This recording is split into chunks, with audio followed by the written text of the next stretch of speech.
Salut, bienvenue chez Rokio. Alors, en fait, aujourd'hui, on va parler des trois pratiques du sport tracté que je propose ici. Donc, il y a le canicross, la cani-trottinette et le cani-VTT. Voilà. Souvent, les gens veulent démarrer une activité physique avec leur chien et ne savent pas forcément vers laquelle se tourner. On entend souvent sur Internet des gens qui vont dire ouais, bah voilà, le cani-VTT, c'est génial, c'est plus facile, etc. Voilà. Ou le canicross, bon, bah, c'est le plus simple. Voilà. On va débriefer ça rapidement. On va pas y passer 10 ans, mais juste en fait pour vous donner quand même les premières clés pour choisir votre sport qui peut devenir le sport phare. Voilà, d'un point de vue physique pour vous, ce que ça va vous demander, d'un point de vue physique pour le chien, et éducation, et ensuite l'aspect financier qui est hyper important en fait quand on démarre une activité physique et sportive, il faut quand même qu'on sache vers quoi on s'engage d'un point de vue financier. Donc si on part du canicross, qui est quand même moi majoritairement les gens viennent ici pour courir.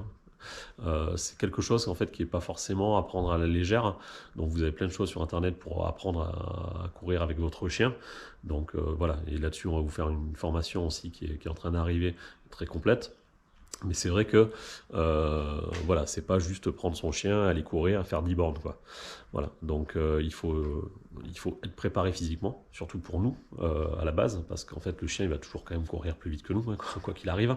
Et donc si vous avez respecté euh, la manière d'éduquer votre chien et de commencer à travailler avec lui de manière crescendo, et que vous êtes déjà en traction, vous allez être en survitesse tout le temps. Donc voilà, pour vous d'un point de vue musculaire, c'est plus important que quand vous allez courir tout seul. Parce que là, vous êtes sur des foulées qui ne sont pas les foulées classiques. Donc il faut être quand même costaud sur les jambes, il faut être super gainé. Donc voilà, il y a un travail très spécifique à faire qui n'est pas à prendre à la légère. Donc pour moi, le canicross, c'est le sport quand même le plus exigeant en termes de physique pour la pratique d'un sport tracté. Voilà. Donc ensuite, en termes de coût pour le canicross, c'est pas le plus élevé bien sûr, puisque vous avez besoin juste de vos baskets, que vous allez courir seul ou avec votre chien, ça ne change pas. Ensuite, il vous faut un baudrier, une longe et un harnais. Voilà. Longe et harnais, de toute façon, il vous le faudra dans n'importe quel autre sport. Donc là, on est sur un coût qui va être au moins cher de 50 euros jusqu'à 100 euros en fonction du harnais et de la longe que vous allez prendre.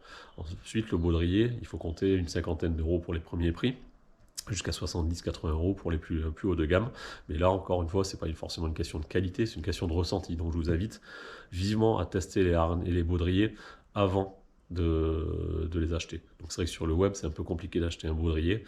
Voilà. Si vous voulez plus d'infos là-dessus, n'hésitez pas à me contacter. Et puis moi, je vous dirai ce que j'en pense. J'ai essayé tous les harnais qui existent sur le marché. Et tous les baudriers surtout, pardon. Donc je pourrais vous dire mon ressenti, qui ne sera pas forcément le vôtre, mais au moins ça pourra vous aiguiller. Voilà, donc imaginez quand même, pour revenir juste à la force en fait, parce qu'on va pas parler du chien, hein, c'est aussi pour lui le plus difficile en fait, le canicross.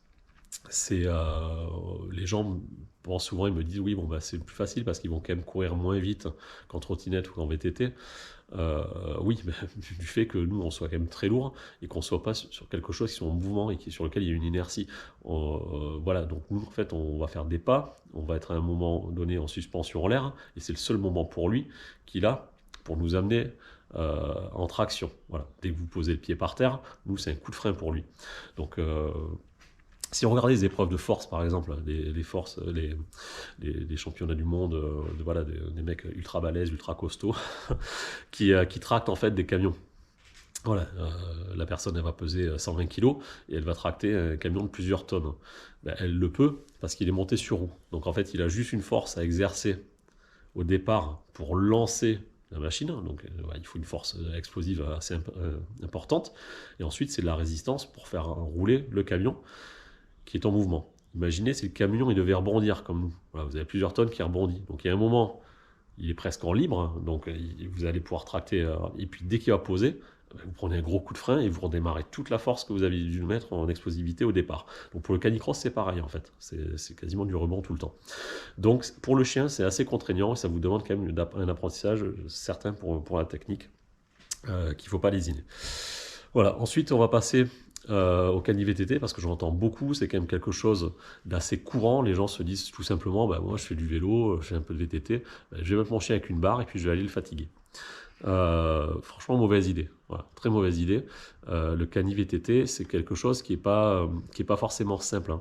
Euh, voilà, vous êtes quand même sur un vélo, donc en équilibre, avec un point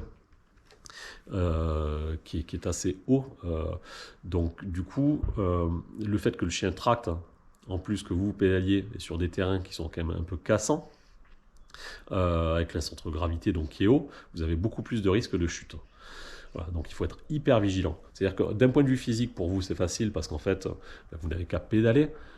Voilà, donc suivant le terrain, c'est plus ou moins facile, hein. Bien sûr, si vous faites du tout-terrain un peu costaud avec du dénivelé, ça reste un sport très physique.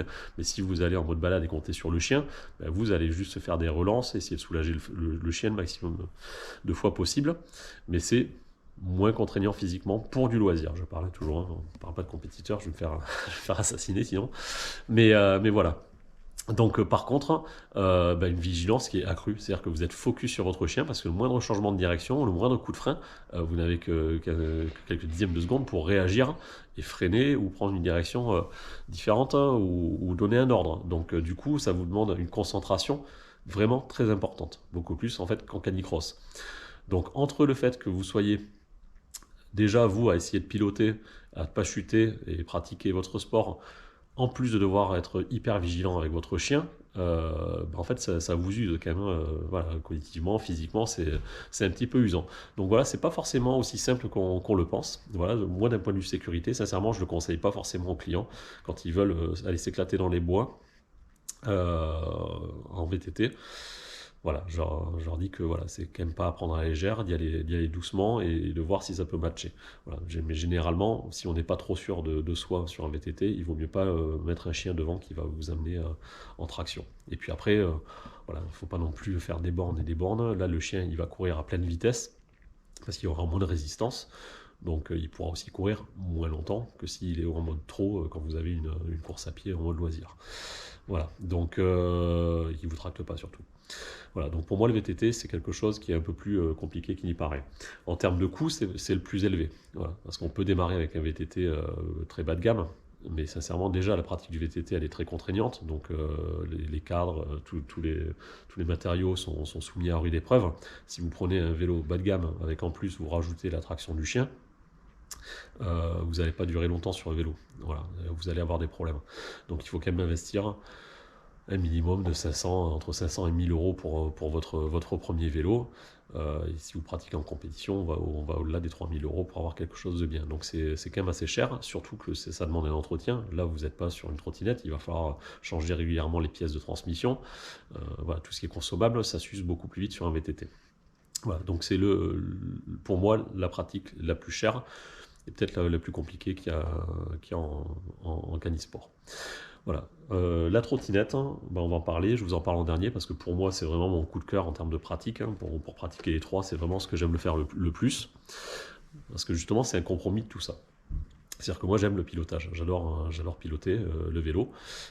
Donc on me retrouve avec un guidon et une trottinette, on a les sensations qu'on n'a pas en course à pied. Voilà. Ensuite d'un point de vue physique, c'est-à-dire que là moi je vais pouvoir me régler vraiment en fonction de ce que j'ai envie de faire. Donc je vais aller sur un terrain qui sera adapté à mon envie. Si c'est du terrain plutôt plat, pas très cassant, en fait on va juste soutenir la vitesse du chien, voilà, en poussant régulièrement, en veillant à pas trop faire de changement de longueur de longe pour pas qu'il y ait trop d'à-coups. Mais en fait, ça ne demande pas une puissance physique importante. Il faut juste s'entraîner à faire un peu de squat, un petit peu de fente, parce que quand on est pendant un quart d'heure, une demi-heure sur une planche, sur un pied en flexion, parce que quand on n'a pas l'habitude, on ne va pas changer de pied gauche-droite tout le temps, mais franchement c'est assez dur. Voilà, donc voilà, ça demande quand même un petit peu de condition physique, mais beaucoup moins que la course à pied, beaucoup moins que le VTT, et par contre il y a beaucoup plus de fun. Voilà. Donc pour moi c'est vraiment la discipline que j'adore. En termes de sécurité, c'est pareil. Je n'ai jamais eu de chute. Sur toutes les sorties que j'ai fait en découverte, avec donc des débutants, des gens qui n'avaient jamais fait de trottinette, qui avaient un peu d'appréhension par rapport à ça, on est passé dans les endroits en tout terrain où on ne serait jamais passé en VTT. Clairement, ils ne s'en sont même pas rendus compte qu'ils descendaient dans des endroits où il y avait des racines, des cailloux, etc., et qui pouvaient être casse-gueule, quoi. Donc en trottinette, on passe vraiment partout, et en termes de sécurité, c'est génial, parce qu'on est à 8 cm du sol, on est totalement libre, on n'a pas de barre qui entrave en fait nos mouvements au niveau des jambes, donc on peut s'en dégager très rapidement, moins de problème. On lâche la trottinette au pire des cas, et puis voilà quoi. Mais bon, ça arrive très peu. Voilà. En termes de freinage, ça freine super bien, que ce soit du V-brake ou du disque, on en reparlera plus tard, mais ça pose aucun souci. C'est hyper confortable. Donc les balades sont géniales, on peut les adapter comme on veut, soit balade découverte, soit balade sportive. Mais c'est vraiment top. En termes de coût, on est moins cher que sur un VTT. Il faut compter entre 500 et 1000 euros pour une trottinette très sympa en termes de tout-terrain. Le prix moyen ici, quand quelqu'un vient s'équiper, c'est aux alentours entre 700 et 800 euros, tout compris. La trottinette, la longe, la barre de traction et le harnais.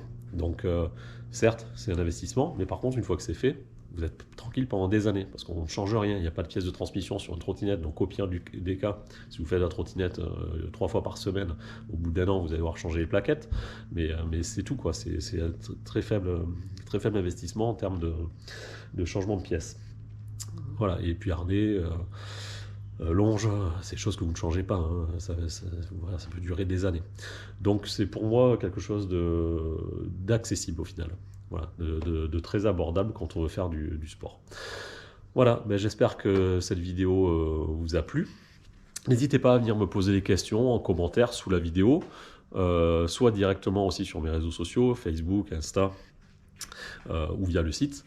Et puis surtout abonnez-vous, partagez la vidéo si ça vous a plu, et puis à bientôt.